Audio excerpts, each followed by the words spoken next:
Week 3, Tampa Bay Buccaneers, Monday Night Football at home against the winless Pittsburgh Steelers. The Steelers who had no idea how to beat the Cleveland Browns. Oh, you don't know how frustrating this is. Like, part of me is happy that we finished 2-1 without Jameis when everyone was expecting us to go 0-3. But at the same time, it's like we were so close to winning. The game was ours. Pittsburgh was not that impressive. They did nothing to show us that they really deserved this win. But before I get into my reaction and my winners or losers of this game, if you are new here, make sure you click the subscribe button down below. Like and comment. Let me know your opinions, what your thoughts are of this game, and let's get a discussion going, because I'm pretty sure all of you in Buck Nation are feeling the same way that I'm feeling. That the game was in our reach and we just couldn't pull it off. So this game was probably one of the most frustrating games in recent history. We got a 2-0 record, number 1 in the NFC South. This is really a chance for us to build on that lead. And what do? We literally shit the bed. We come out to a 7-0 start in the game. Everything is good, and then all the miscues start happening. You know, they go down and score. They miss an extra point. Fine. We have an opportunity. Chris Godwin fumbles. Then Fitzpatrick just had to hit us with those 3 interceptions. I know the first one wasn't his fault. That tip ball, the D lineman tipped the ball. That's fine. We can deal with that. But the other 2, like at that point, I really felt that Fitzpatrick was dealing with like a shoulder injury or something, because he sailed 2 balls. Now I know the first one he sailed was maybe some miscommunication with Evans, but come on, that second one inside our 5, like he throws it from the end zone and overthrows Jacquizz Rodgers. I know he's little, but come on, you can't give him that opportunity. And then at that point, it was like the game is out of reach. Honestly, I didn't feel that optimistic at that point. I was like, we're getting blown out. Started getting the Jameis bandwagon going. All the memes online and all the gifs showing Jameis is ready. You know, he's gonna be at the office 12:01 a.m. ready to get his job back. And everyone started sharing Whitlock's pictures working with Jameis, with former and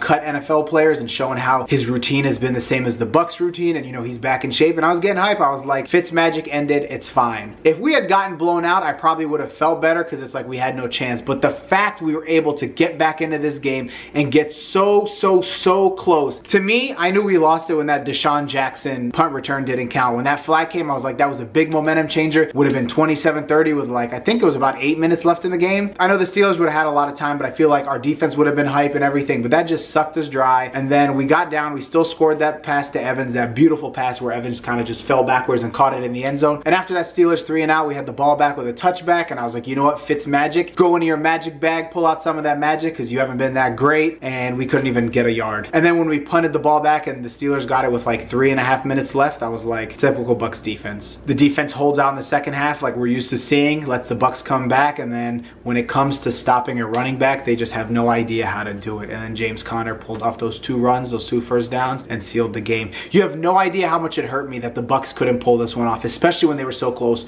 Literally, the game was ours. All those mistakes. Honestly, the Steelers should have blown us out with all those turnovers, but again, the Steelers, they couldn't close it out, and then we had a chance. And to me, it would have been a little bit better if we beat the Steelers, because I feel like they're very whiny and spoiled. All that drama going on with them, it was like, that would be so good to start them off 0-2-1, but we couldn't pull it off. But part of me, again, is still happy. Like, we're 2-1 without Jameis. Nobody thought we'd be there. And last week in my video, I said if we were going to lose any one of these 3 games, it would probably be the Steelers game.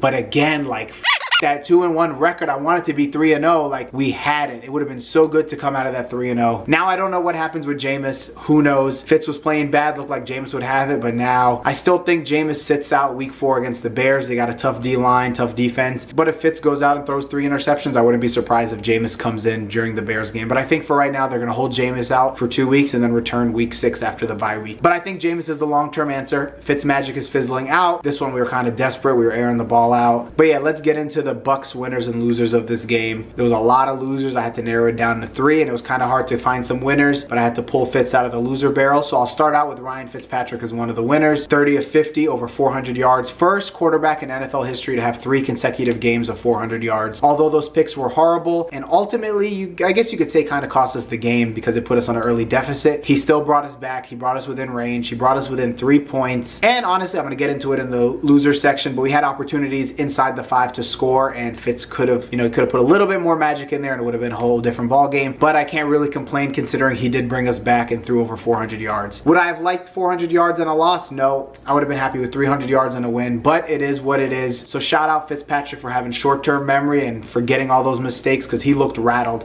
At one point, I really thought he was injured, and I was like, he's going to be a liability, because those last 2 picks he threw were literally back-to-back plays on separate drives. So thankfully, he aired that 50-yarder to Mike Evans in the corner, like inside the 5, that deep ball, and it kind of got his confidence back, so I'm glad about that. The second winner of the Bucs game is Mike Evans. 6 catches, over 130 yards, and a touchdown. Literally, without Mike Evans, we would have no shot. Every time it seemed we were losing hope, Mike Evans would come up with a big play. 2 big balls, 150-some yarder that I mentioned a couple seconds ago, and then that touchdown, which was really necessary. Again, when the ball first went up, I was like, he's not going to get open, but somehow the corners slowed down or something. He got open and fell and caught it in the end zone. We were back in action. 27-30, got really hyped. So shout out to Mike Evans, always reliable. Easily top 3 wide receiver in the league. He's not the most athletic, he's not the fastest, but he always gets it done. He somehow finds a way to be open. He has arguably the best feet in the game. I've never seen a wide receiver that big adjust to get both feet in all the time. So Mike Evans, the second winner of this game. The third winner of this game, I have to give it to our D-line. They were harassing Big Ben all game. Only 3 sacks, and I think it was 19 yards to show for it, but they came at opportune times. I think in the first half, we sacked them twice on one drive, and it ended their momentum a little bit, and kind of, it paused the onslaught from the Steelers. But I have to shout out the D-line. They haven't really been a strength too much these last 2 games, but it looks like they're coming together well. JPP starting to get into form. I know he was dealing with a knee injury and it's gotten better. He forced a sack fumble and then had another sack. Gerald McCoy was all over it. And I can give Gerald McCoy one of the like a little loser dab, you know, just a little bit, because that final drive of the Steelers when he connected, I think it was to Juju, Gerald McCoy had Ben in his grasp and Ben shook him off and passed it to Juju to get that first down. But overall, the D-line is good, and I'm really excited about what they're going to become as the season moves forward. Beau Allen, I think that's how you say his name, Beau Allen.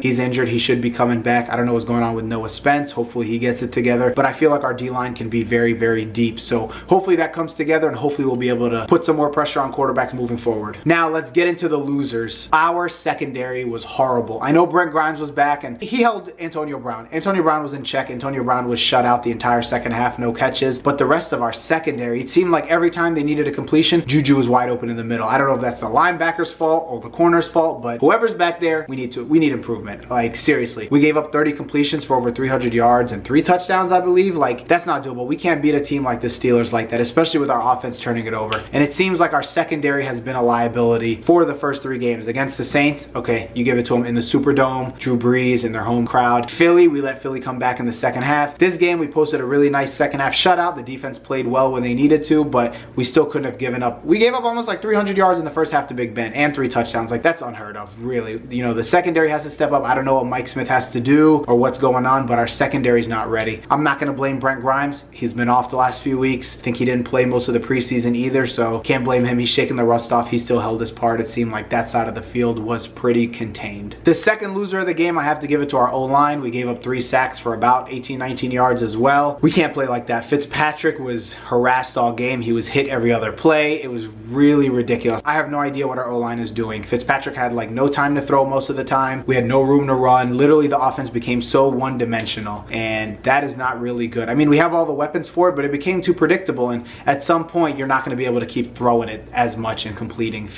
Again, Fitzpatrick had to throw 50 passes and completed 30 of them. Imagine if we had a little bit of a run game going, it could get a rusher to like 50, 60 yards. That could change the whole entire outlook of the game. So the O-line needs to improve in that aspect. And then the third loser, I have to give it to Todd Monken. He was one of the winners in my last 2 games, but the play calling in this game was horrible, in my opinion. Again, at the end of the first half, we got inside the 5. We had to settle for a field goal. That's 4 points left on the board. Second half, we got in. It was like 1st and goal, and then ended up being a 4th and 6, I think. And then we ended up, again, kicking a field goal. That's 8 points left off the board. I don't know what his play calling is like in the red zone or inside the 5, but it hasn't been good. We have Mike Evans. We have a really big receiver. We have O.J. Howard, who's really big, and you're not tossing it to him in the end zone. It's like stupid runs up the middle. Our running game is not working. Stop forcing the run. Just pass. We have a lot of weapons. Spread them out. 3 wide receivers, 4 wide receivers, a tight end or 2. Spread out the defense, make some space, and then get it going. Stop the handoffs inside. Stop just, you know, those little plays that aren't getting us anything. And part of that is Todd Monken has to figure out how to get the run game going. I don't know if he's calling the wrong runs. I have no idea, because play action is working, so they're kind of respecting the run, but I have no idea.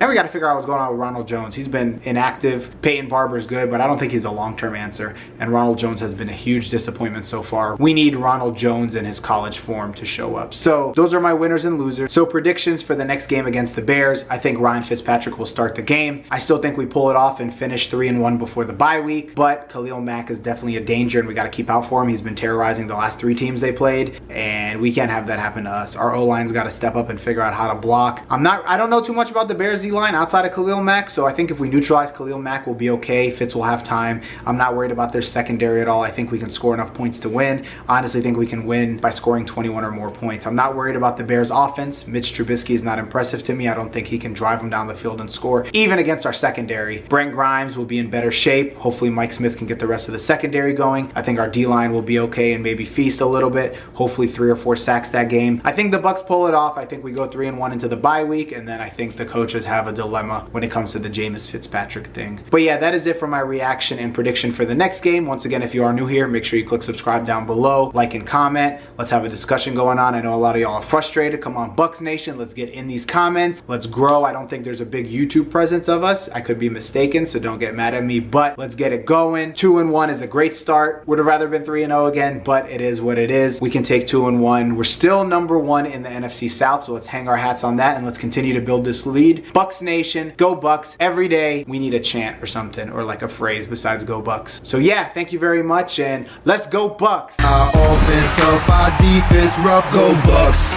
go Bucs. Ain't no other team stopping us. Go Bucs, go Bucs.